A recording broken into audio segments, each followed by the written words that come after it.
Welcome to 1337, the future of podcast to books. I'm Max, your host, diving into, epic tales and hidden gems. And I'm Sophia, and I'm all about the art of storytelling. You know those pages that really move us? Novels, classics, the craft behind the words. Right. But today we're actually stepping a bit outside of fiction. Yeah, we are. We're taking a deep dive into this fascinating guide, Tiago Forte's Building a Second Brain. A proven method to organize your digital life, they say, and unlock your creative potential. Exactly. So have you ever felt overwhelmed by just the sheer amount of information out there? Oh, all the time. I think everyone does these days. I mean, think about it. Articles, emails, social media, it never stops. It's like a constant deluge. Yeah, and for Forte's book, he offers a pretty interesting solution, this idea of a second brain. A personal system to make sense of it all? So imagine like this dedicated digital space where you can organize your ideas, your notes, those little creative sparks you get, And it's not just about storing them, but connecting them, making them accessible. The goal is to kind of like get rid of that feeling of being overwhelmed. Take control. Yeah, and boost your productivity, your creative output, all that good stuff. And that's exactly why this deep dive is so perfect for you, our listeners. You want knowledge, right? But you want it efficiently. You want it thoroughly. You don't want to drown in detail. No one has time for that. So we're going to break it down. The core principles of building a second brain. A clear shortcut, so to speak. So you can start applying these ideas right away. All right, let's get into it. So Forte starts off by talking about information overload, right? And he doesn't just say, it's a problem. He throws some numbers at us. Like, did you know that the average person consumes something like 34 gigabytes of information every day? It's actually kind of mind-boggling when you think about it. Like, 34 gigabyte, that's according to the New York Times, something like 174 full newspapers. Every day. Every single day. And that's 5 times what people were consuming back in 1986. So you can imagine all that input leads to what Forte calls information exhaustion. Yeah. How do you feel at the end of the day, after you've been bombarded with everything? Tired. Yeah. Mentally drained. I know for me, there's this like low-level anxiety always simmering in the background. I get that. Like you're constantly forgetting something. Yes. And you can't keep up because the information just keeps coming. And it has real consequences, Not just that feeling of being overwhelmed. Forte talks about this Microsoft research. Average U.S. employee, they spend like 76 hours a year just looking for lost stuff. Notes files. Yeah. 76 hours. Almost 2 weeks of work. Just gone. Just trying to find that one email. Oh, I know that feeling. And then there's this other thing, the information hoarders. Right. Saving articles, bookmarking websites, downloading PDFs. What happens to all that stuff? It just piles up. And it's actually counterproductive, right? It doesn't reduce anxiety. It increases it, like a house full of junk. You never actually use it. Exactly. So we have this problem. What's the solution? Forte, he introduces this really cool historical idea, commonplace books. Commonplace books. Okay. Right. And this isn't some new trendy thing. People have been doing this for centuries. Really? Yeah. Think Leonardo da Vinci, Virginia Woolf, even Octavia Butler, the science fiction writer. They all kept these notebooks. So what did they put in them? Anything that caught their eye.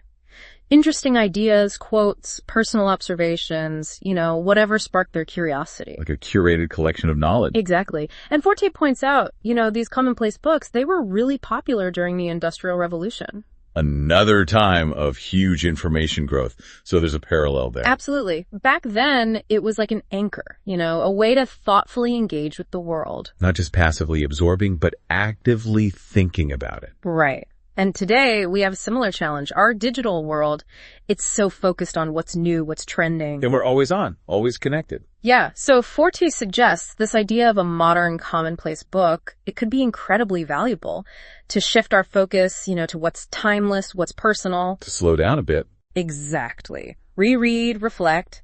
And the cool thing is, with technology, we can take this old idea and supercharge it. That's where the second brain comes in. Right.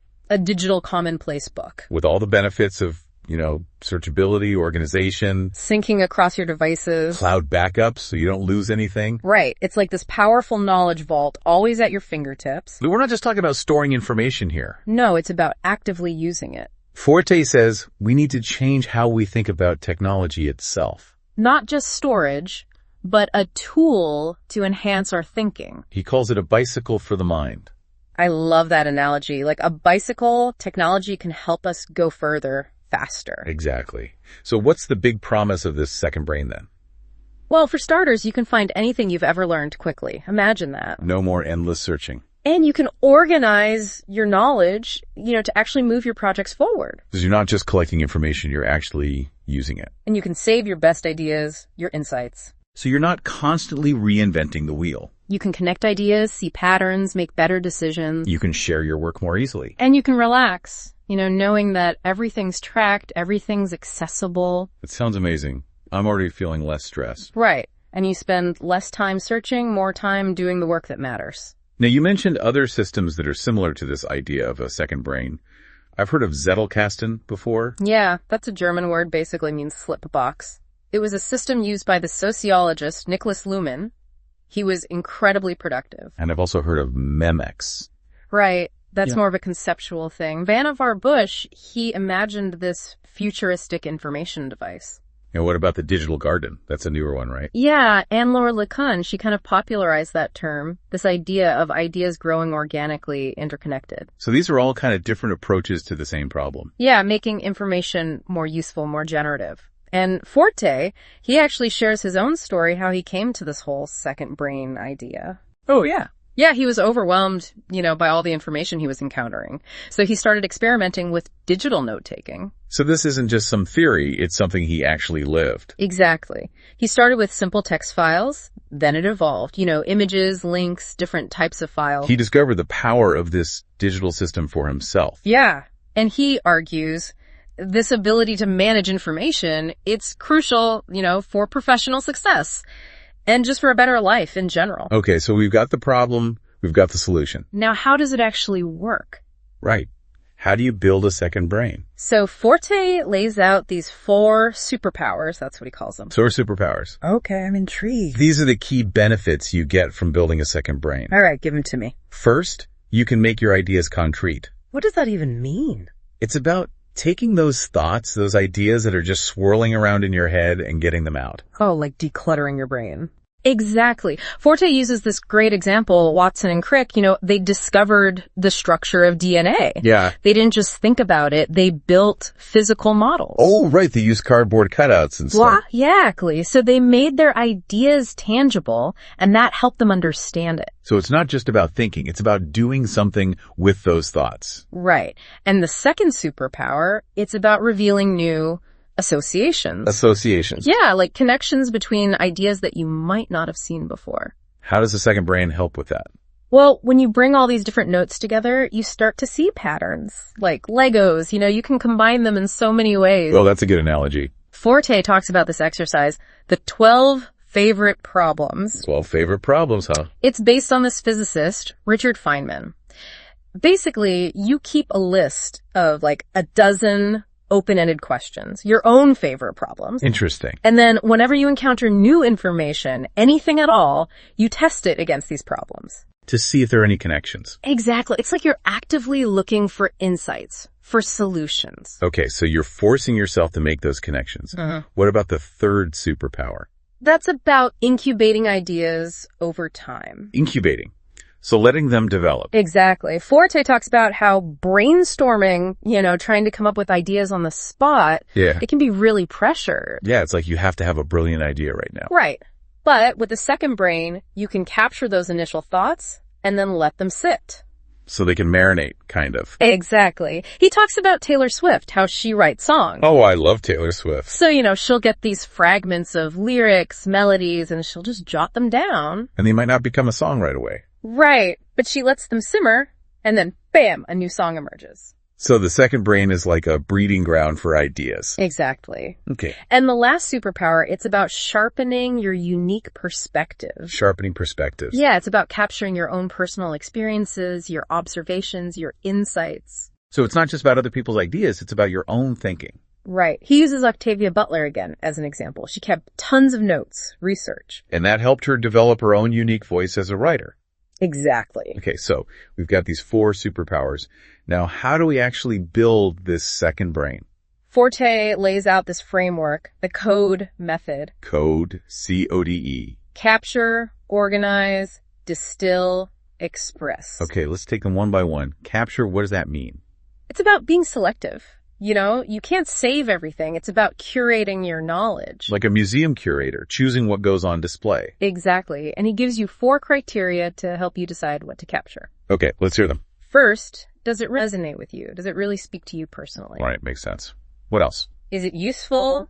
Could it be helpful for your work, your goals, your interests? Practical value. Then, is it personal? Does it reflect your own unique experiences, your insights? I like that. And finally, is it surprising? Does it challenge your assumptions, make you think differently? So, stuff that pushes you out of your comfort zone. Okay, I got it. What about tools? Are there any specific tools Forte recommends? Oh, yeah, plenty. For ebooks, most readers have highlighting features. Right, and you can usually export those highlights. Exactly. For online articles, you've got those read it later apps. Oh, I love those. And for those random thoughts you get, find a way to capture those quickly. Like a notes app on your phone. Exactly. You don't want those ideas to just disappear. Okay, so we've captured a bunch of stuff. Now we organize. Organize! How do we do that? Forte, he advocates for the PRA system. It stands for Projects, Areas, Resources, and Archives. PRA. Okay, so it's not just about organizing by topic, right? No, it's more action-oriented. The key question, he says, is, in which project will this be most useful? So it's about how you're actually going to use the information. Exactly. Projects are, short-term things with a clear goal, a deadline. Yeah. Areas are more like ongoing responsibilities. Like your job, your health, things like that. Exactly. Resources are, broader topics that interest you. Stuff that might be useful later. Right. And archives, that's where you put things that are, finished, inactive, not relevant anymore. So it's a very dynamic system. Things are always moving between these categories. Exactly. Okay, next up, distill. What does that involve? So you've got all these notes, right? Now you need to boil them down to the essentials. Make them more digestible. Exactly.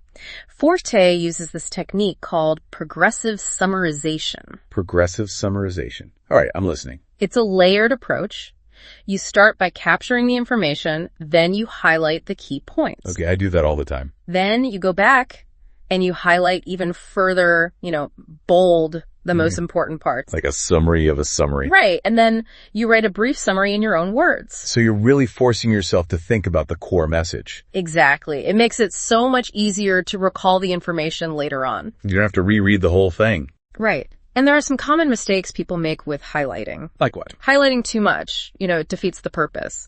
Or waiting too long to distill, you forget why you highlighted something in the first place. Right. And using a confusing highlighting style. So keep it simple. Exactly. Okay, last step, express. What's that all about?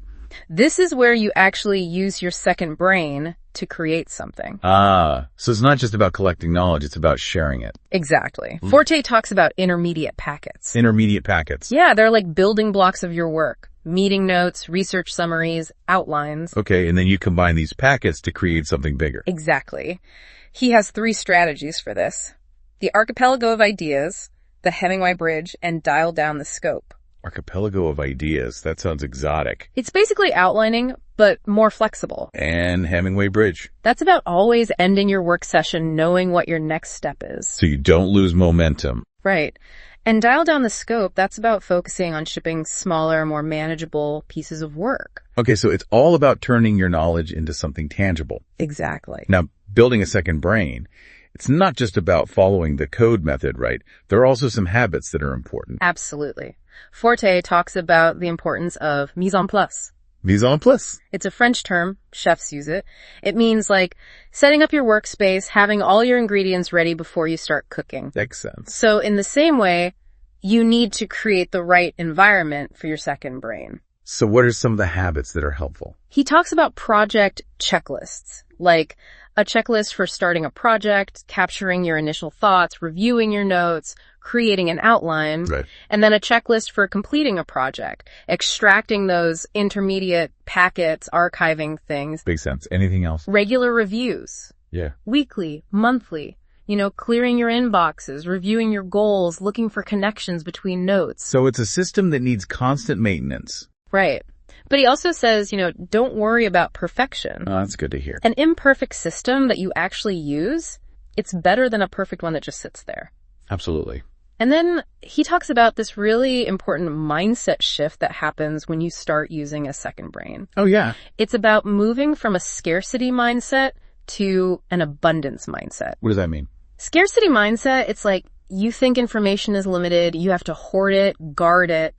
I think a lot of people feel that way. Yeah. But an abundance mindset, it's like you realize there's so much knowledge out there. It's constantly being created. So you don't have to cling to it so tightly. Exactly. And this mindset shift, it leads to this desire to share your knowledge, to contribute. Because you realize you have something to offer. Exactly. And Forte connects that to our fundamental human need for self-expression. So a second brain isn't just about personal productivity. It's about connecting with others. All right. So for our listeners who are ready to get started, what are some practical first steps? Forte gives us 12 steps. He says, start by deciding what you want to capture. Choose a notes app, a capture tool that works for you. Set up the PIRA system. Identify your favorite problems. Those questions you're trying to answer. Yeah. And then just start capturing, start organizing, start distilling. Don't get overwhelmed. Take it one step at a time. Exactly. Well, this has been a fascinating deep dive. It's clear that in this age of information overload, a second brain can be a game changer. Absolutely. It's about taking control, being more creative, more productive. And sharing your unique gifts with the world. Exactly. Run after your obsessions, folks, and take good notes. If you want more on this and other deep dives into the world of books, make sure to visit 1337podcast.com. Thank you. See you next time. And strength and honor, I am Spartacus. Thanks for watching. Tap into 1337podcast.com.